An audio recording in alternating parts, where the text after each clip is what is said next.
Samuel and I are done, he just doesn't get the hint. That line didn't come from a private conversation, it came from Marcia's lips, loud and clear, standing on a rooftop party surrounded by people we both knew. I wasn't even invited, I had shown up to surprise her. She had no idea I was behind her when she said it. Laughter followed. Someone handed her another drink. My fingers tightened around the gift I brought, a small black box with her name etched in gold. Inside was a bracelet she once admired through a shop window, saying, "It's beautiful, but I'd never want a guy to waste money on me." I still bought it, I still believed in us, and just like that, with one sentence, she killed every moment I'd ever protected in my heart. I didn't confront her, I didn't break the silence. I turned around, stepped into the elevator, and walked out of her world like I was never part of it. No screaming, no questions, no begging. She wanted a man who'd disappear quietly. She got one. The next day, I deleted our photos from my phone before sunrise. The concert tickets I'd booked for her birthday, I sold them online without blinking. Her mother called me the following afternoon, confused. "Did you and Marcia fight?" she asked softly. I smiled through the phone. "No ma'am, we just stopped existing at the same time." Marcia never reached out, not once, not even a single emoji. And I didn't wait. Because waiting would have meant I still wanted her to look back. I didn't. I was done being the boy who worshipped her silence. It took 2 weeks for the silence to reach her. James, our mutual friend, called me at midnight. "Bro, did you ghost everyone? Even Marcia looked thrown off when you didn't show up at Alex's dinner."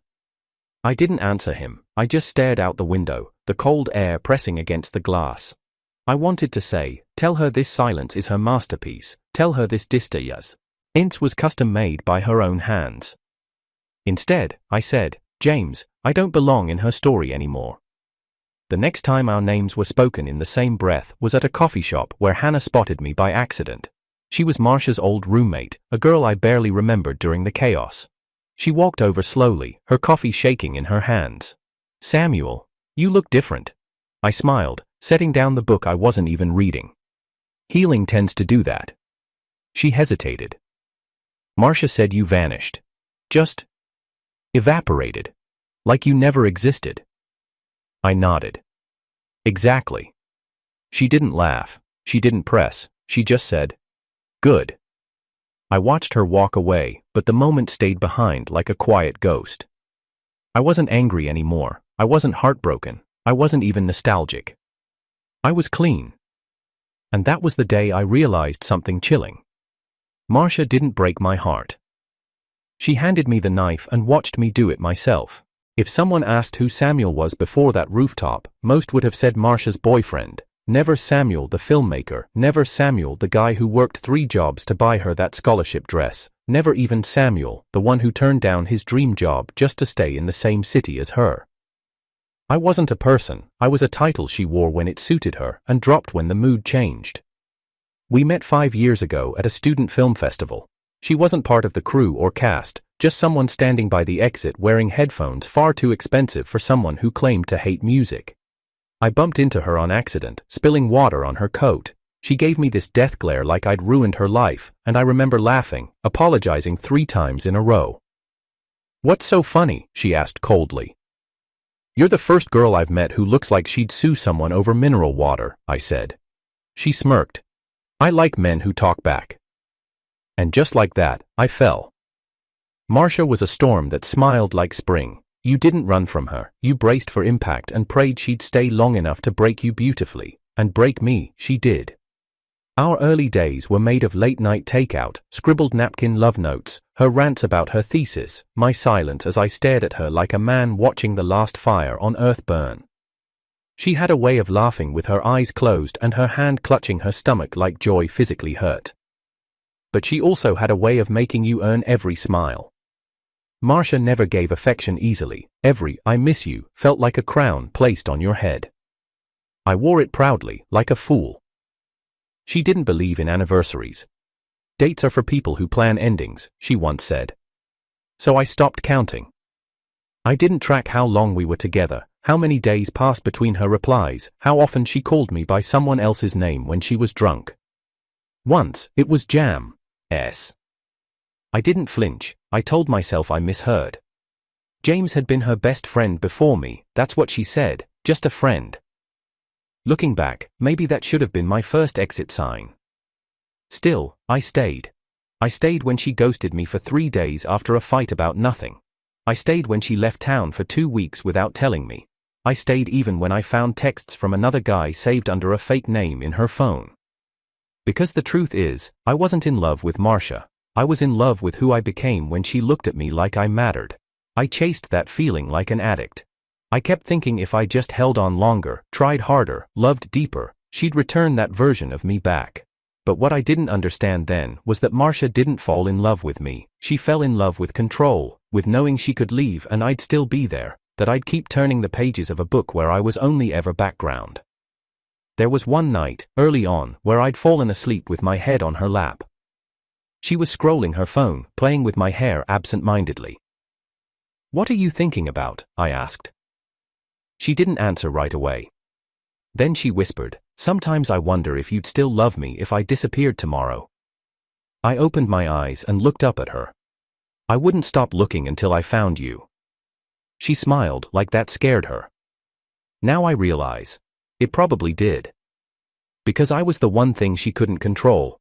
Unconditional love. She didn't know how to accept it, so she slowly began resenting it. And I, blind and stubborn, kept giving more. My friends noticed. They tried. David, my college roommate, told me over drinks once, "Samuel, she's the kind of girl who wants a safety net but doesn't want the man holding it to be seen." I brushed him off. "You don't know her like I do." He shrugged. "No, but I know you. And you don't even sound like yourself anymore." He was right. I started dressing the way she liked. I stopped drinking coffee because she said it made me talk too fast. I deleted old scripts I wrote because she said they were too emotional. I stopped calling my mother every Sunday. Because Marcia said I needed to let go of childish habits. I let go of everything, except her. And that's when she let go of me. She didn't break up with me through text. That would have been merciful. She did it in a room full of people, with her voice loud enough for laughter to follow.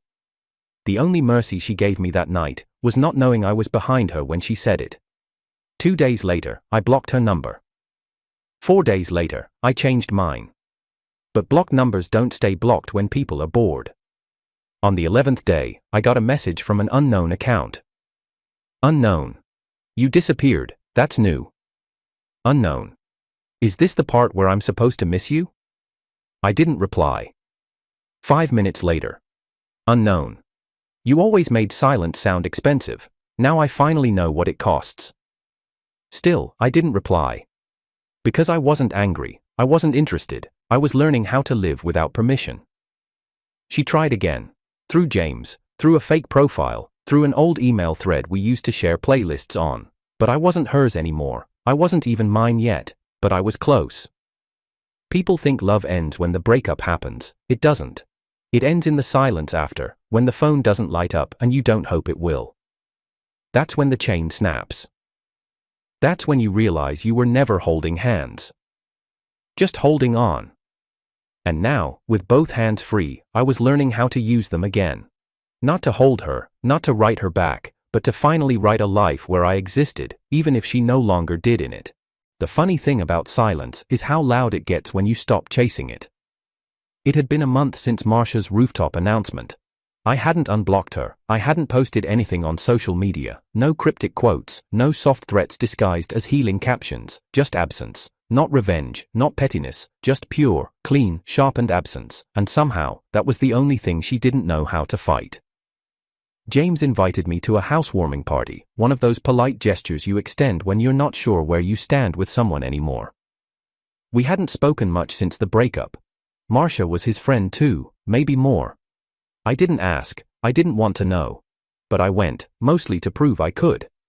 That I could be in a room where she might appear and not shatter into pieces. She didn't come, but Hannah did. Hannah was the kind of person you don't notice until she starts noticing you. She wasn't loud, she didn't wear her presence like perfume the way Marcia did, she just existed with an ease I had long forgotten. And somehow, that felt louder than anything Marcia had ever shouted. She saw me from across the kitchen island, holding a chipped wine glass and half smiling like she'd just remembered a secret. "You don't look like a ghost anymore," she said. I raised an eyebrow. You knew I was one? I think everyone did, she replied. Except you. We ended up talking for 3 hours straight, about everything but Marcia. About screenwriting and road trips, how we both hated peaches and loved rain, and how she'd once cut her hair short just to see who would still recognize her. And did they? I asked. She shrugged. Just my dog. It was the first night I didn't think about Marcia's voice echoing above rooftop laughter. 2 weeks later, Hannah texted me, just a picture, a snapshot of my first college short film showing on her laptop screen. I didn't know you used to write like this, she captioned. You stopped? I stared at the image for a long time. I hadn't touched a script in nearly a year. Marcia had once read that same piece and laughed. You're too sentimental, Samuel. It's not relatable. But Hannah had watched it. Alone. And sent no critique, just curiosity. I texted her back. I stopped writing because I forgot what it felt like to be seen. Thank you for reminding me. What happened next wasn't planned. There was no grand confession, no slow-motion hand-holding under falling cherry blossoms. There was just space, and in that space, Hannah never asked me to be anyone but who I already was. One evening, she came over to return a book I'd lent her. She lingered in the hallway, hesitant. Can I ask you something personal? She said. I nodded. Was it always like that with Marcia, one-sided? I didn't answer right away. I leaned against the doorframe, eyes lowered. I think I loved the idea of her more than the person, and she loved that I loved her. Hannah nodded slowly, processing. Then you both got what you wanted. No, I said. Only she did.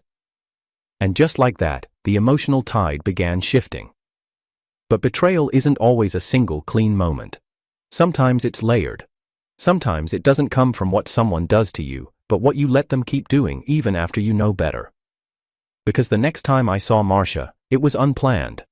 James's birthday, a big dinner party in a dim restaurant with flickering candlelight and too much wine.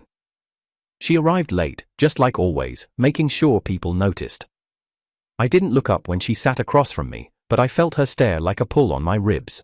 It wasn't until halfway through dinner that she finally said something. So, you and Hannah, huh? I glanced at her. Her tone was flat, but her grip on the wine glass betrayed her. I smiled politely. We talk. She's not your type, she added. What is my type? I asked calmly. She blinked, unsure. I mean, someone who pushes you, who challenges you. You mean someone who breaks me? I said, still smiling. Been there. The table went quiet, even James paused mid-bite. Marcia chuckled, forced. Well, you always were dramatic. I nodded. You used to like that about me. She leaned in slightly. You know, I've been thinking a lot. About everything. About us. I stared at her for a beat too long. Marcia, whatever version of me you're talking to in your head, he's gone. But I never really let go of you, she whispered. That's the thing, I replied. I didn't need you to let go, I just needed you to hold on when it mattered. She didn't answer, just kept staring like she expected a door to open that had long since been sealed shut. That night, she texted me. I miss how things used to be. I stared at it, typed something, deleted it, then finally replied. I don't. For days after, the tension hung heavy. She started popping up in places I'd never seen her before. At my favorite cafe, in comment sections, old photos resurfacing. Even James asked me once, is she okay? I shrugged. Maybe she finally realized I'm not on her leash anymore. And then came the message I didn't expect. From Hannah. Hannah. She came to my place. Samuel. What? Hannah. She said I stole you. That you were hers. Samuel. And what did you say? Hannah. I said, you're not an object, and she doesn't even know who you are. I stared at the screen, heart thudding. No rage, just clarity. This wasn't about love anymore, it was about control, and Marcia couldn't stand the fact that she no longer detained, or had any. Hannah followed up with another text. She looked scared, not angry, just scared, like she realized too late what she'd really lost. I took a deep breath, my fingers hovered over the keyboard. Samuel. She didn't lose me, Hannah. She let go, and this time, I didn't follow. That night, Hannah showed up at my place with nothing but a tired expression and a hoodie 2 sizes too big. We didn't kiss, we didn't say much. We just sat there, her head on my shoulder, my hand holding hers, no fireworks, just peace, the kind of peace you don't chase, the kind you earn by walking away from what almost destroyed you. There's a specific kind of ache that doesn't shout, it whispers, it lingers, it tightens just beneath the ribs and then refuses to leave. That was what lived inside me after Marcia. Not anger, not betrayal, just the echo of everything I never said and everything I shouldn't have kept saying. Some nights I'd lie awake not missing her, but missing the man I used to be when I believed she loved me. That version of Samuel, the one who stayed up late editing her assignments, who bought her strawberry ice cream even though he hated it, who skipped his brother's wedding because she had a panic attack over her outfit, that Samuel didn't exist anymore. I had buried him the night she announced our breakup like a punchline to an audience who didn't know I was standing 10 feet away. I didn't want her back. That part was clear, but letting go wasn't as clean as blocking a number or burning a photo. Letting go meant untangling her voice from mine in my own mind. It meant hearing her laugh in someone else's and not freezing.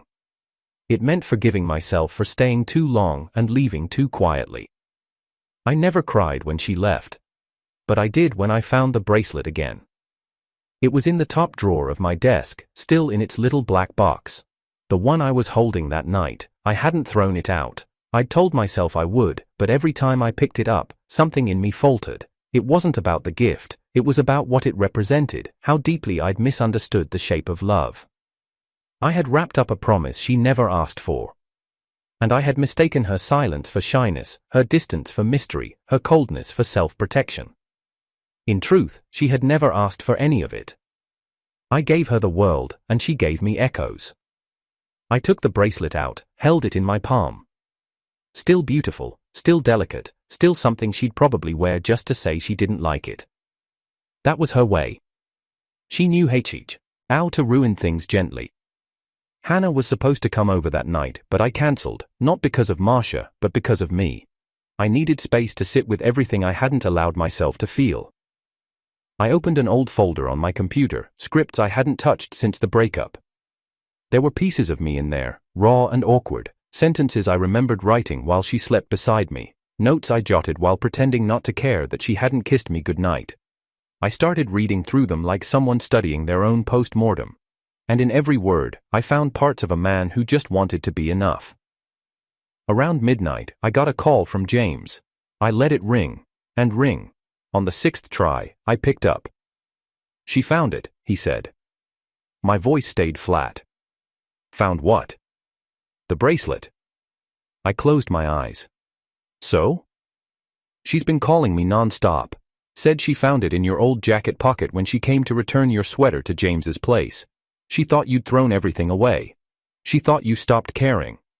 I said nothing. "She's crying," he added, as if that was supposed to be a full sentence.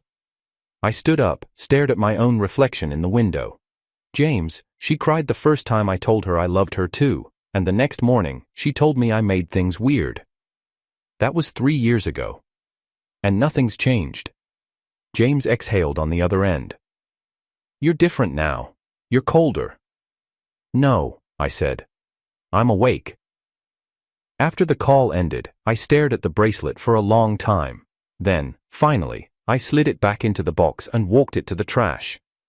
Not out of spite, not for show, just closure. But Marcia didn't let it end there. The next day, she came to my workplace. I saw her through the glass door of the lobby, her figure sharp against the sunlight, holding the bracelet in her hand like a wound. I didn't panic, I didn't shake. I walked out to meet her with all the calmness of a man who had already bled out. "You weren't supposed to just leave," she said. I looked at her carefully. "You left first, Marcia, you just didn't physically move." She held up the box. "Why didn't you give it to me?" "Because you didn't want it." "You don't know that." I nodded. "You're right. I don't. Because you never told me what you wanted, you just made me guess." She blinked, hurt flashing in her eyes. "You stopped trying." "No," I corrected her. You stopped deserving the effort. That was the line, that was the moment. Her shoulders dropped, her mouth opened, but nothing came out. For the first time, maybe ever, she had no comeback. And that's when I saw it. She wasn't crying because she lost me. She was crying because someone else had picked me up. She asked softly, "Is it serious, with Hannah?" I didn't hesitate. "Yes." A tear slipped down her cheek. Not dramatic, just soft, like a memory melting. "You gave her the version of you I begged for." I shook my head. "No, Marcia. You begged for the version of me you could control. I gave Hannah the version I had to build from scratch after you broke the last one." She stepped forward. "Do you still love me?" My voice didn't waver. "I don't know if I ever loved you. I think I loved the feeling of chasing you, the high, the crash." "Samuel." I smiled, not bitter, not cruel, just clean. "Goodbye, Marcia." As I turned to leave, she whispered, "You didn't even ask if I was okay." I paused, glanced back. "You're not." And I kept walking. Later that night, Hannah showed up with takeout and a warm hoodie. She didn't ask where I'd been. He didn't ask what was said. She just curled up next to me and handed me chopsticks. "Eat before it gets cold." I looked at her, really looked, and realized something.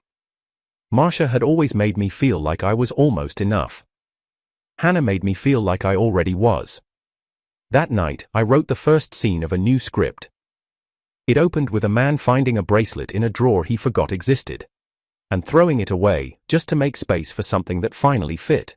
On the morning of my wedding, the sky was the exact kind of blue Marcia once said reminded her of freedom. No clouds, no noise, just open air and unspoken promises. Hannah was upstairs getting her hair done. James was fussing over seating charts. My phone was on airplane mode, not because I wanted peace, but because I already knew someone would try to steal it. By 11 a.m., the whispers had begun. She showed up. The first person who said it was my cousin Sarah. She walked into the groom's suite holding her phone like a bomb had just gone off in her hands. "Samuel, I didn't want to be the one to tell you, but Marcia's outside." I didn't flinch. Let her be. She's not here as a guest. She's wearing white. That made me blink. White. I laughed once under my breath, not out of humor, but disbelief. James rushed in a second later, face pale. "She's causing a scene. She's standing at the entrance like this is her wedding." "I haven't invited her to anything in a year," I said calmly. "She doesn't know where the line is anymore because I stopped drawing it." I walked outside, past rows of folding chairs, past flowers Hannah picked herself, past the life I had finally chosen. There she was, Marcia, hair curled, white cocktail dress, sunglasses too large for her face, and that bracelet, the one I never gave her, on her wrist like it belonged. When she saw me, she smiled like we were meeting for coffee. "You look good," she said, "stronger." "I am," I replied. "I had a dream last night," she continued. "That you were getting married to someone you didn't love, that you were going through with it just to spite me." "You showed up to stop me from a dream?" I asked. "Marcia, this isn't a movie." "I know," she said. "But it used to be." I paused. She had my attention. She always knew how to use that. "I made mistakes," she continued. "Too many to count. I made you small so I could feel big. I made you quiet so I didn't have to hear what hurt, and when you stopped talking, I thought I'd won. But you lost," I said. She nodded. "I lost everything." She stepped closer, lowering her voice. "I read your script, Samuel, the one you're working on. Hannah left it open on her laptop when I stopped by James's place last month. I went cold. You went through Hannah's things?" "She told me I could wait inside," she said quickly. "It wasn't intentional." "What did you read?" I asked. Her voice shook. "The part where the main character says, 'The person who held my heart never asked for it. She just took care of it like it was her own.'" I didn't reply. Marcia looked at me with a gaze that once held the entire world. "That line wasn't about me, was it?"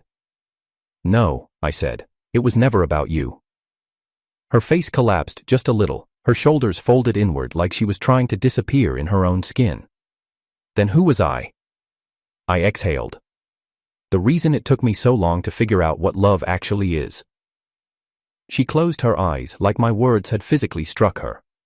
"Marcia," I said, voice softer now. "I don't hate you. I'm not even angry anymore. I just don't belong to the version of me you remember." "And Hannah?" she whispered. "Does she?" "She belongs to the man I became after I stopped chasing ghosts." I turned to walk back in. She grabbed my arm, not forcefully, just enough to make me pause. "Would you have said yes if I'd come back a month earlier?" I looked at her hand on my sleeve. "You could have come back 5 years earlier, Marcia. I still wouldn't have been enough for you. But Hannah, she made me feel like I already was." She let go. And then she said the one thing I didn't expect, the thing that became the final twist in a story I thought was already finished. "I lied about the bracelet." I turned back. "I didn't find it in your jacket," she said. "I never returned your sweater to James. I broke into your old storage unit. I still had the keys." For a moment, everything went still.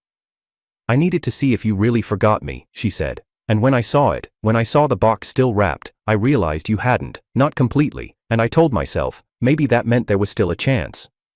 "You committed a crime to comfort yourself with a lie?" I asked. She laughed bitterly. "I committed worse crimes when I told you I loved you." She stepped back then, something hollow in her eyes. "Tell her I'm sorry." "I won't," I said. "Because she doesn't need your apology, and I don't need her to carry your guilt." Marcia's face stiffened. Then she walked away. No drama, no tears this time, just a slow, quiet fade. As if she finally understood what it meant to be erased from someone's life completely.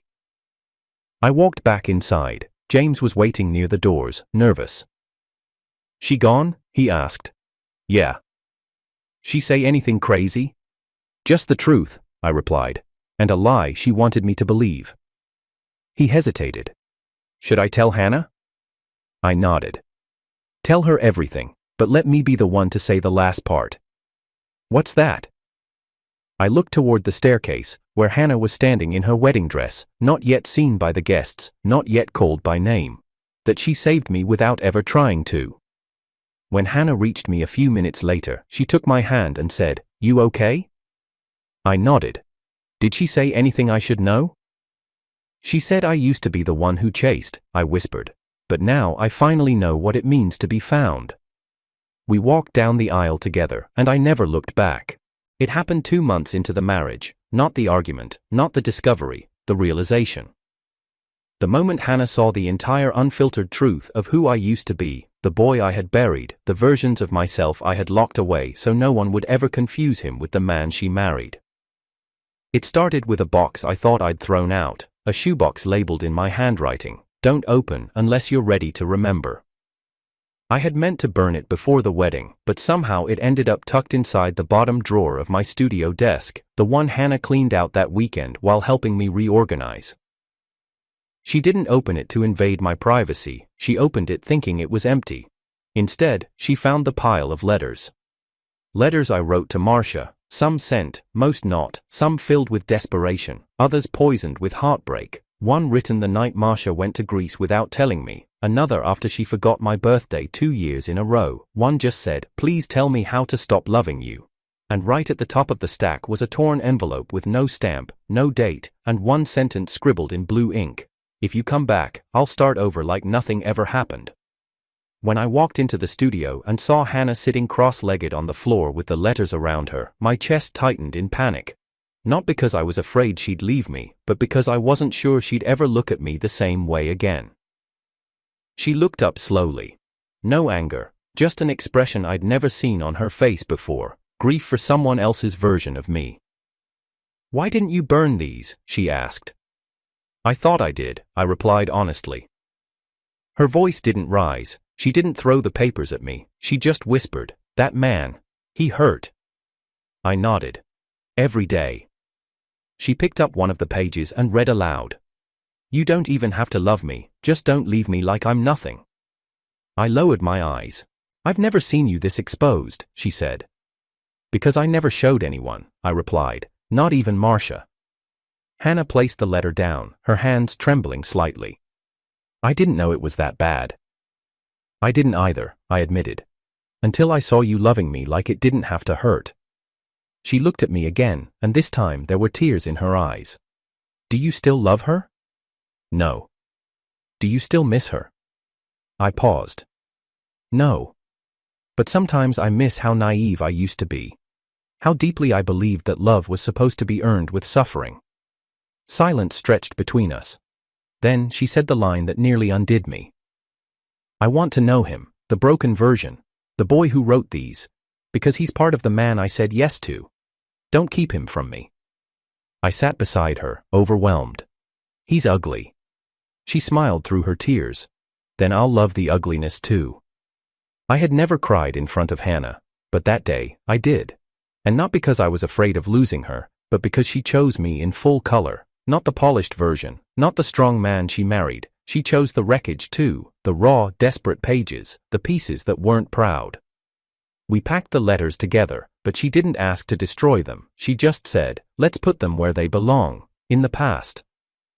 Later that evening, James called. I didn't tell him what happened, just listened to him talk about his latest relationship and the girl who reminded him too much of Marcia. He asked, you ever wonder what would have happened if she hadn't said it out loud, the breakup? I thought about it for a long time. Yeah, I said. I probably would have stayed. That's the scariest part. But look where you are now, he said. I know, I whispered, but look at how far I had to fall first. The next day, Marcia sent an email. No subject line, no signature, just a video attachment. I hesitated before opening it. In the video, she was sitting at a table in a dimly lit room. No makeup, no performance, just her, quiet, wounded. I don't want anything from you, she said. Not your reply, not your time. I just wanted you to know. I remember everything, not the arguments or the trips, the small things, the way you'd always tie your right shoe twice, how you'd start humming when you were focused, the way you used to whisper my name in your sleep. She looked down. I remember the version of you I broke, and the version I never got to meet, the one who made it out. She held up the bracelet, still in the box. I'm not wearing it anymore, she said. I thought if I did, it would make you remember me, but now I realize, it only reminded me of what I never deserved. She placed the box on the table and leaned back. I'm letting you go, finally, fully. She ended the video with a sentence I didn't expect. I hope Hannah never has to write you letters like these. I closed the laptop, deleted the file. I didn't show Hannah, not because I was hiding anything, but because for the first time, Marcia's closure wasn't mine to share. That night, Hannah crawled into bed beside me and asked, "Did you sleep well last night?" "I will tonight," I said. She smiled. "Did something happen?" I kissed her forehead. "Just finished the last chapter in a story that took too long to end." She pulled the covers tighter. "Then I hope the next one starts with peace." And it did. Because the next morning, I woke up and wrote a letter, not to Marcia, not to myself, to Hannah. It didn't say much. Just, you loved the part of me that I was most afraid to show, so now I have nothing left to hide, ever. She didn't say anything when she read it. She just looked at me and whispered, "Then let's start forever." They say the best revenge is success. They're wrong. The best revenge is peace. The kind that lives in your chest like silence after a storm, the kind that sits beside you at night, wraps your hand around a cup of tea and whispers, you don't owe her your name anymore. It had been 1 year since the wedding. Hannah and I moved into a smaller apartment than we could afford, not because we lacked money, but because we valued stillness over square footage. I had just finished directing my first full-length film, a love story that wasn't about betrayal, but rebirth. We had named it The Man Who Wasn't Waiting Anymore. Critics called it too quiet. But survivors, they called it honest. I never spoke Marcia's name publicly, I never included direct quotes or shared personal stories beyond what was necessary for narrative, but she knew, and she knew I knew she knew. James texted me the day of the film's premiere. James, she watched it. Me, I figured. James, she didn't cry. Me, she wouldn't, she's not in it. That was the truth. She had once been the reason behind everything I wrote, but now she was simply not. She had turned herself into a footnote in a story that no longer required her presence. The final moment of closure didn't come from some dramatic confrontation, it didn't come from a phone call or a slap or a sudden apology. It came in the middle of an ordinary afternoon, on a stage in front of hundreds. The same festival where Marcia and I had once sat years ago, back when I was unknown and she was bored. That day, I was handed a golden plaque with my name engraved on it. As the applause rang out, I looked across the crowd and saw her. Not by coincidence. She'd bought a ticket. She didn't sit in the front row. She didn't stand out. But I saw her, standing just behind the last row of seats, arms crossed, expression unreadable. Hannah was beside me, clapping with choir. Pride. She leaned in and whispered, "Do you want to go say something?" I looked over at Marcia again, then turned away. "No," I said. "I already did. I said it with every step I took forward." The event ended, photos were taken, congratulations exchanged, I signed posters, took interviews, shook hands, but I didn't look for her again. Later that night, Hannah and I walked back to the hotel. I held her hand in the cold, and she leaned against me like she'd been doing it her entire life. We passed a small bookstore on the way. In the front display window, a single copy of my screenplay adaptation sat under a placard that read, "This story broke the internet, now it's breaking hearts." I paused, smiled. "Want to go inside?" Hannah asked. "No," I said. "Let's let it speak for itself." At the hotel, there was a letter waiting at the front desk. No return address, just my name in handwriting I hadn't seen in a long time. Marcia. I didn't open it right away. I placed it on the table, went upstairs, changed clothes, brushed my teeth, kissed Hannah, and told her I loved her. Only then, after I had honored my present, did I open my past. The letter was only 1 page. "Samuel, I thought you wrote the story for me, but I realized by the end that it wasn't mine. It belonged to the version of you I never met, the one who stopped needing me to hear him. I always thought you'd come back, that no matter how many times I left, you'd be waiting. I didn't know silence could be permanent. I didn't know you'd win without me. And I never thought losing you would mean losing every version of myself that ever mattered. You told me once, people aren't promises. I laughed at you. But now, I see you kept yours. You said you'd disappear. And you did." Marcia, I folded the paper, tore it once, then a second time, dropped it in the waste bin, and turned off the light. The next morning, while Hannah poured coffee into our travel mugs, she asked without looking up, "Did she write anything that matters?" I walked over, kissed the top of her head. "She wrote a eulogy for a version of me that doesn't exist anymore." "And what did you write back?" "Nothing," I said. "Some people deserve your silence more than your sentences." That afternoon, I returned to the studio. On my desk sat an old photo, one Hannah had framed without telling me. It wasn't of us. It wasn't even recent. It was me, years ago, sitting on a park bench, headphones on, sketchbook open, completely unaware that someone had taken the shot. She had found it in an old album. Underneath it was a sticky note. "Even back then, you were worth loving. H." That's when it hit me. Marcia had tried to make me feel like a side character in my own life. But Hannah? She made me the author. And in the final chapter of a story that once began with heartbreak, I didn't need a grand twist, I didn't need a scream or a mic drop or a wedding stormed by regrets. I just needed one thing, that she saw me win, without her. That was the revenge, that was the closure, that was the ending. Not with fire, but with freedom, not with apology, but with silence, and the knowledge that the man who once begged her to stay, now had someone who never planned to leave.